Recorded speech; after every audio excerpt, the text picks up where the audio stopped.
What up, though, y'all? How y'all living? Recently Max B, rapper from New York,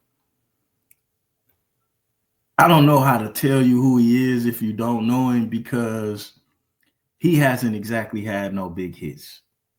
You know what I'm saying? But he was making a lot of noise for a lot of various reasons. And a lot of people on the internet are giving him a lot of praise. I can't say if he deserves it or not. But today I heard a different type of take on him. And some of y'all know Choke No Joke. He always got something to say when something need to be said or not, both ways. But check out his opinion on Max B, and I'm gonna give you my.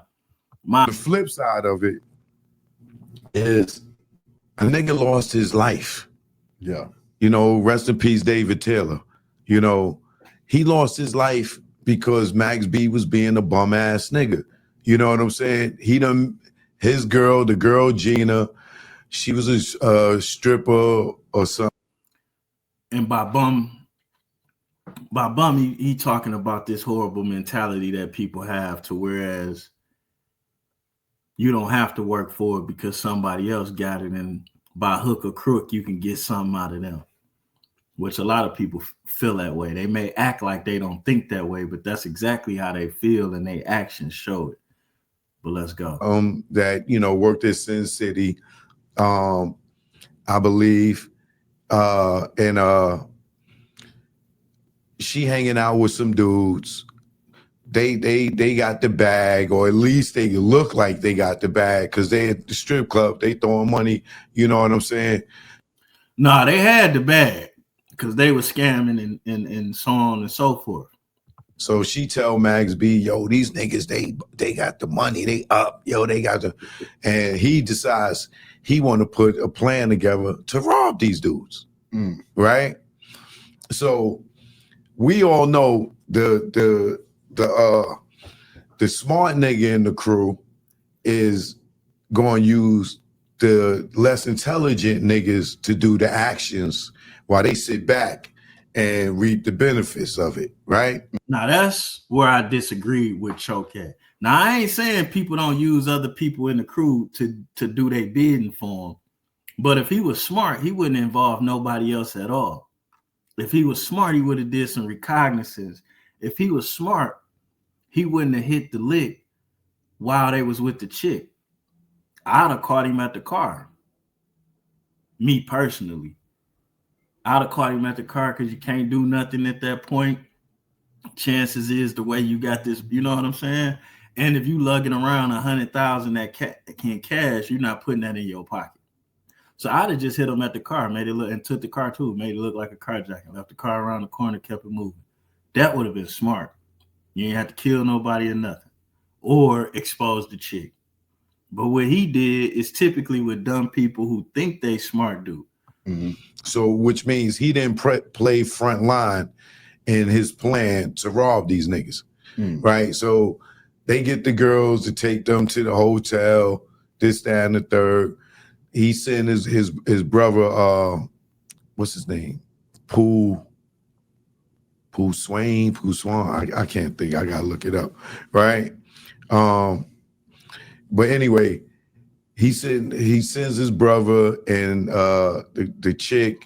They go and do the jokes, right?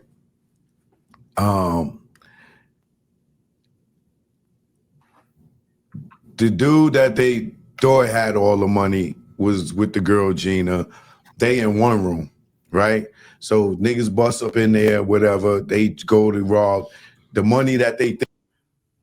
Now this is where Choke's story get a little convoluted at. What happened was the dude that was in the room with the chick, he kept a little bit of money in his pocket and hid the rest under the bed or something like that while baby girl was in the shower. You know what I'm saying? And he didn't put it in the safe. He didn't leave it in the bag. He hid it under the bed. And that's where the money was while they going through all of this stuff. So the money never actually left the room. They looking for ain't there. Damn. You know what I'm saying? So they get the dude to call his man, who was David Taylor, to come down to the room, right? Thinking that he got the money. Yeah. You know what I'm saying? He come down to the room, you know what I'm saying? They go back and forth. When he get in there, one of the dudes got the gun. I think that's Max B brother. Yeah. Right. He got the gun. You know, things go wrong. He shoot him in the head. Damn. Right. Dude dies. Right. Yeah. So the girl. That's something else about the story. As soon as the other dude got into the room, he noticed what it was. And when they pointed the gun at him, he, you know, like most people will do, he went to fighting for his life. Because most of the time, if somebody point a gun at you and you can't just get them what they want, ain't no telling how that's going to go. And then some people have it in their mind that they're going to be able to finesse. And these guys were some finessers. So the whole time they was in that room, before they even called the guy that ended up getting killed, the dude that called him had the money, which makes me wonder, like, this is just a tragic story all the way around. Because if you the one dumb enough to bring a chick like that around and then have her laid up in the room with you after y'all do y'all business, and then dumb enough to open the door for somebody when it shouldn't be nobody at the door, that's crazy. And then if they got you dead to rights and the money is in there, the idea to call somebody else to the room that can't help you or not aware of what's going on is even more foul. When you caught in this type of situation, either give it up, make them do you, or play it all the way out. But the last thing you need to do is involve somebody else without giving them the opportunity to be prepared to save you and protect themselves. That's foul. Super. Girl, you know, now that a robbery turned homicide happens, you know, the police is investigating. You know what I'm saying? Some way or another, they go to they go to the girl, they go to Max B or whatever. You know, Max B tells, you know, they ask him about the girl. Max B tell him where the girl is. You know, she worked at Sin City or whatever. That's snitching. I just want to be clear. Technically, not technically, that is snitching. If I do a crime with you and somehow they catch me before they catch you, and I tell the police where they can find you, that is snitching. That's pointing the elbow. You know what I'm saying? That's for sure what that is. They go pick up the girl. The girl eventually, allegedly, you know, gives up the whole plot and plan, and they get indicted. Damn. You know what I'm saying? So they all get indicted. Max B eventually gets locked up, and you know, they go to trial, they blow trial, and Pooh Sims, he gets life, and he more than life, boy, he got life. Max B gets 75 years. The girl gets... Yeah, he got life plus 75. So let me tell you, young Thundercat, something. I know it seems easy. You listen here, you YNs. This is a message for all YNs. I know it seemed easy, like, yeah, so-and-so balling, they got cash in the house. We could just do this, do that, right? It sounds good. But you never think about what the other person may do, or just somebody having cash. They got to already have a way of protecting it or a plan. They had to do this to get the money. With that being said, when you go into these situations thinking that you're just going to take something from somebody, what you need to know is whatever happened in that situation, yeah, B&E ain't going to get you that much time. But a B&E that turns into kidnapping will, a B&E that turns into homicide or murder will, a B&E where you done stole more than a X amount of dollar amount will damn sure turn you into a Class A felony as well. And in some cases, it may even go federal. So I just want to let you kids know, because a lot of times it's like, well, I'm just stealing, or I'm just robbing houses. I ain't messing with people. What you doing is opening the door for the little thing that you're doing to turn into a big ass problem. That's a fitting in that all the way.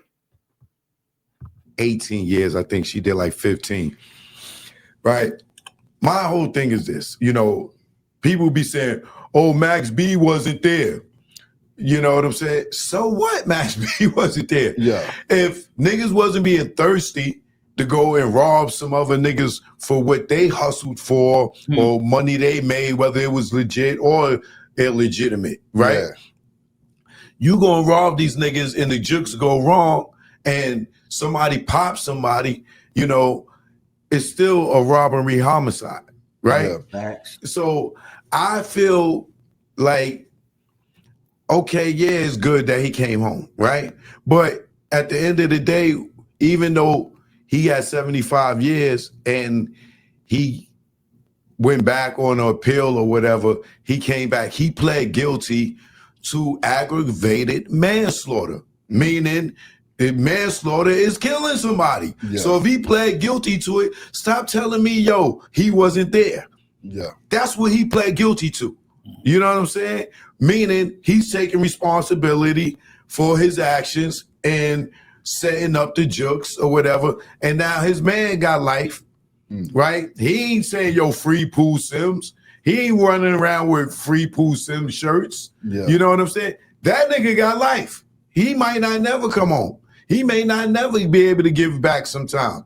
So I just feel the way when everybody is celebrating this nigga for coming home, like this nigga was a freedom fighter. You know what I'm saying? Like, facts. And that's what's wrong with us in this culture. I'm not gonna say us as black people because this guy's decision affected the life of at least 5 different black people on top of their families. Ain't no telling what kids lost fathers in this shit. His kids lost their father for a nice little bit. And the problem with this is New York is full of rappers. And for the past 15, 16 years that Max B been in jail, you got some rappers that ain't killed a black man, that ain't robbed a black man, that ain't been to jail, that ain't left their kids, that's been putting out a whole lot of bars, good music. And nobody celebrates them. Nobody runs to congratulate them for being a decent person. And that's the problem. That's the problem. That's why these YNs don't even want to bother doing what's right, because all they see us celebrating and giving to is what's wrong. Now, based on what Max B did, do he deserve a second chance? Yeah, everybody do. But he getting way more than a second chance. And some people never get appreciated or celebrated for not fucking up their first chance. And that's the problem with the black community. And that's why these kids don't understand that they obviously do have a chance to be something better, because they only see us properly celebrating niggas that fucked up. Not even black people. New York had a whole bunch of people that graduated college. One of them chains that they gave Max B could have changed all their lives. Just imagine you graduate, somebody give you 5,000 cash. One of them chains was probably about 150,000. You know how many kids that just graduated you can get $2,500 or $5,000 to before you make it up to 150,000? You'll help at least 50 people, bro. With that being said, I said it. I ain't got nothing against Max B, but what Choke is talking about is the absolute, unequivocable truth. It's the truth. And we look foul for that shit. You don't see no other culture doing that. And personally, where I'm from, I've seen Asians, Chaldeans, Mexican. I've seen a lot of people go to prison. And I've seen their culture or their community accept them back. But I ain't seen them throw no big parties. As a matter of fact, in a lot of these other cultures, it be quiet when they get out of jail. Real quiet. You don't even see it, know that person out of jail unless y'all jam tight like that, or they start a business. And that's a fact, because I seen that whole Beirut area, 7 Mile, where the Chaldeans used to be doing they due diligence in the streets. I seen a lot of them catch Fed charges. A lot of them. And they went to jail quiet, and they came home even quieter. We the only ones celebrating that bullshit. And that's why you can't, that's why it's so hard to defend us, because of what we're doing to us. How the fuck you kill a nigga, get another nigga in jail, get another black woman in jail, ruined the life of another dude because he got his homeboy killed. I don't know how he survived and the homeboy got killed. And we celebrate that because you did your time, but shit, you told too. So what is there to celebrate? What street codes, what morals, and then the whole New York is around this guy. The whole New York didn't come together when Puffy bought Revolt and everybody started putting content on there. They doing it now that Diddy don't own it, which is fake as fuck. It's fake as fuck, because if all y'all would have came together when Diddy first started Revolt, it would have been a bigger situation. It would have been a little harder to take him down like they did.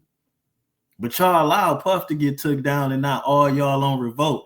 That by far is the fakest shit I ever seen in life. But hey, every place you look at is not Detroit. You know what I'm saying? It's not Detroit. And the pride of being black don't seem to exist everywhere. And I ain't saying we perfect, but I'm gonna tell you this. If you start something like Diddy did with Revolt in Detroit, even your enemies gonna show up to put their content on there because it's good business. Y'all look past good business to do bullshit.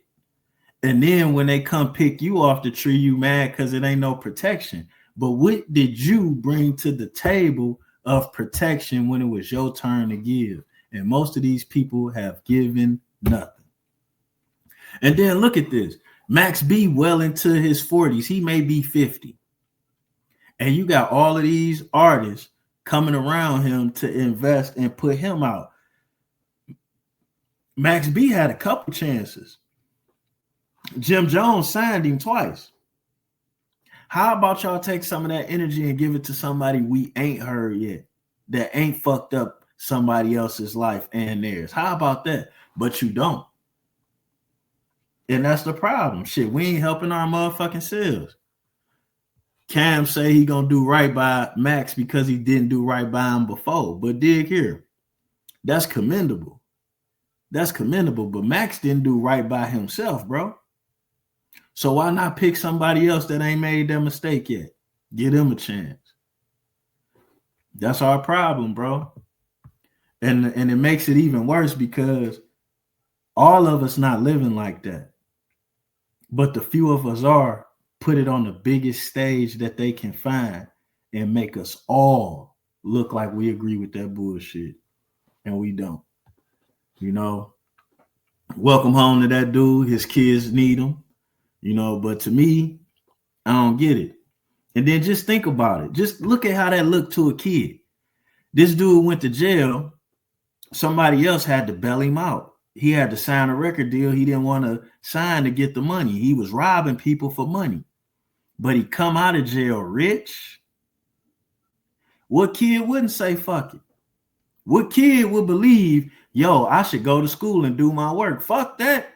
I should go to jail now and then get out, and then somebody got to bless me like they bless Max B.